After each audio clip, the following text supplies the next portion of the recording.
Morning. Hello, morning. Morning. Morning. Morning. Morning, guys.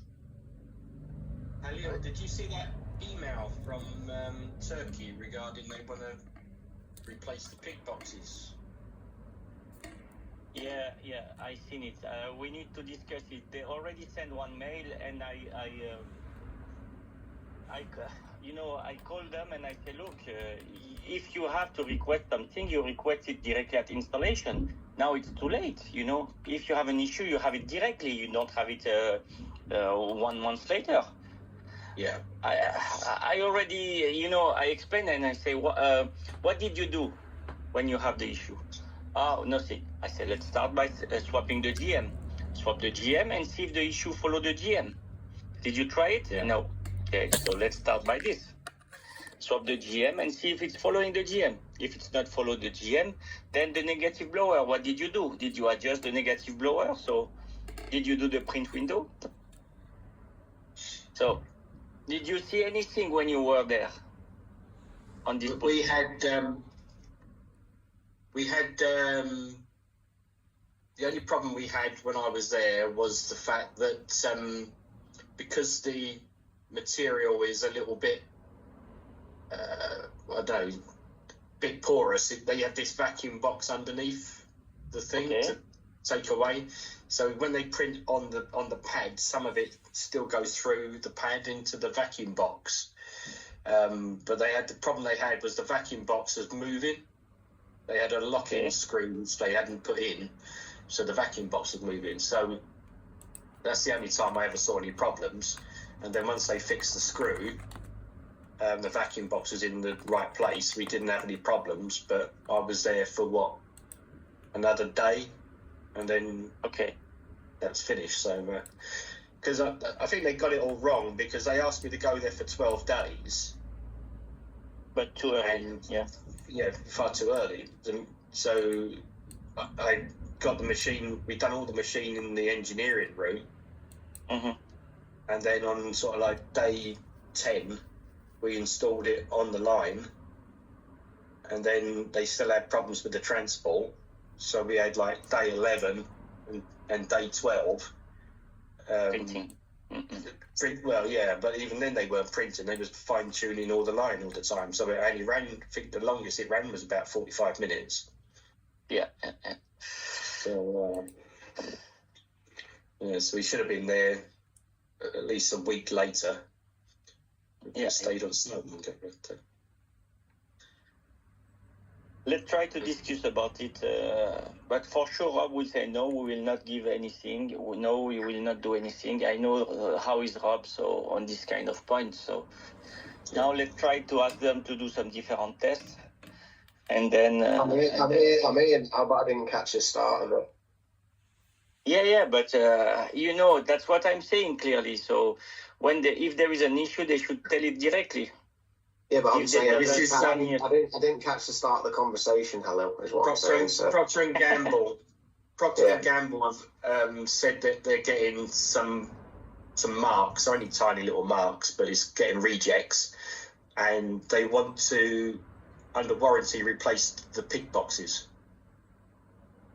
But they haven't done anything else in the middle. You know what I mean? They haven't tried a new JM. They haven't adjusted the print window. They haven't done anything. They've gone straight for, we want under warranty to replace the pig boxes. All right. Okay. Yeah, you're right. Hello, it's not happening. No, but Rob, basically they compare with the System 1. The System 1 during 1.5 years, they nearly have any issues with the first line installed 3 years ago. And with this line, after 1 month, they start to have some leak, and some dripping. Mm-hmm. So, and then they're complaining about that. But I already told them by phone, we had a discussion. I said, look, did you swap the GM? Did you adjust the negative blower, the print window? They did nothing, and they're complaining. So let's start by the basics. Plus Joe is speaking about this vacuum on under. This is something I was not aware. I think that was added later on. Yeah, we did not have this box in the past, so this can also affect the the result. So. Yeah, I mean, getting to swap one of the pick boxes off their old system that's been working flawlessly for a year and a half onto this system, and vice versa. Yeah. Let's do this test and see what's going on. Legally, it's when you have it, there is no more 6 months warranty, right, Rob, on the system like in the past. I did not look at the contract. I need to have a look to the contract before saying something like that. I mean, depending on whether they've changed things without telling us, no, there shouldn't necessarily be, but what there would be is almost like a 6-month or 12-month premier service coverage attached to it, effectively. Okay. But at the end of the day, we've got to deem that there is an actual fault with that system before we're going to replace anything. Yeah. I didn't answer the email because they was on about warranty and that. I was waiting to see if Scott chimed in, but Scott's not said anything either. So so far I haven't replied. Nobody's replied to the email so far. So. Okay. Who else is on copy of the email? Then is Rick on it by any chance as well, Mazur? I did not check if Rick is inside. I shall check now. I'll open it up.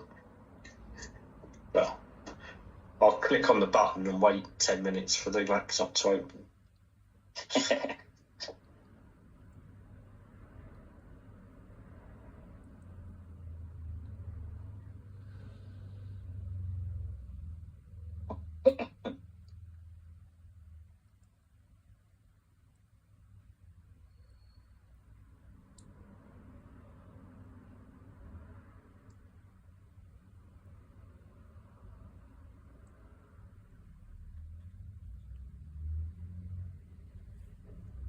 No, Rick is not inside. There is Rudy and Scott, Rob.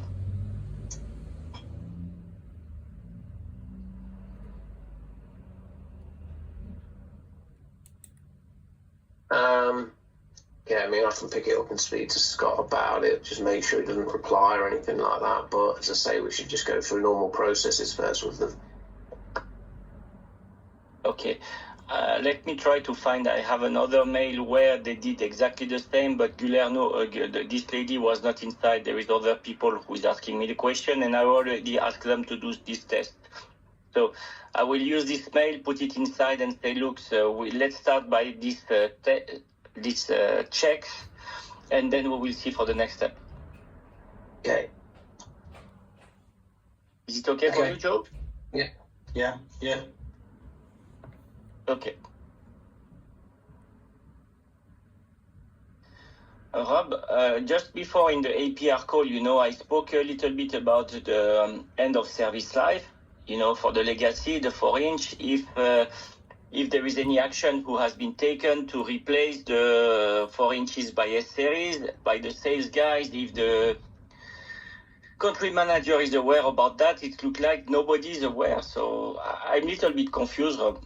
Do we really are we really pushing to replace this 4 inches by S-Series, or nobody care about that? No, it's supposed to be. The sales guys are supposed to be looking at those opportunities, etc. Yeah, for sure. Yeah, I speak offline with DK about that. I sent him the end of service life, and he told me there is more than 100 or 150 4 inches, 60 to 40 in China. So, yeah.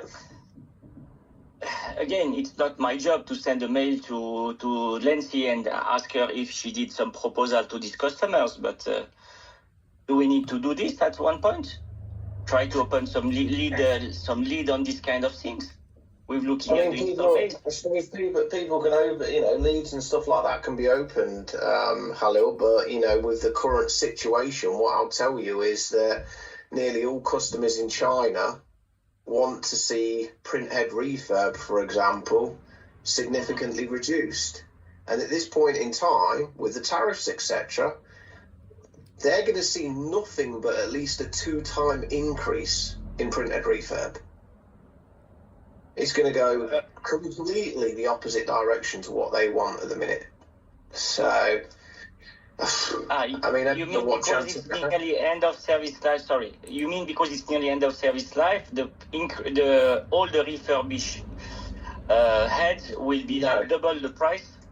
No, I mean, China have got something like a 150% tariff on imports It's from the 10% US. now, Rob. What's that? They made the deal yesterday. I was reading. They changed it yesterday, yes. Yeah, it's a 10%. Oh, it's 10% now. Yeah. Only No, for 90. It's only for 90 days, though. It's only for 90 days. Yeah, for 90 days, but they are coming to something. So Yeah, but Trump is changing his mind every Yeah. week, every week. So Well, as I say, as it stood sort of yesterday, Halil, you know, it meant any printhead refurb, whether it be S-Series, JM, 6240, 9-inch, anything like that, is coming in from the US. Those tariffs apply. Yeah? okay. So it's going to cost us 150% more to get a printhead into China. So we're going to pass those costs on. They want to see those costs coming down at the minute, and there's no chance, unless things significantly change in China and between China and US relations. I don't know. Okay. It's not particularly great over there at the minute. Okay, I did not think about the political side. You're right, but there is not only China. There is all the APR region, you know. So again, Mahmoud is speaking a little bit about the Prosperous series, but again, we need to look. We need to maybe. I don't know if it's our job, but we should start to look at all the GM refurb who is returning from which country and where, and try to see from the 60-40. So I mean, yeah, you're right. It's not our job to do it, Palil. Yeah, it's what we have a sales team for, and a sales and marketing team. They've got all the information. They've had it several times for looking at where these upgrade opportunities are. They've got all the extracts from the install basis historically, and that we've provided about where these customers are. Okay, so we just remind all, but we don't do anything from our side. Clear? No. Okay.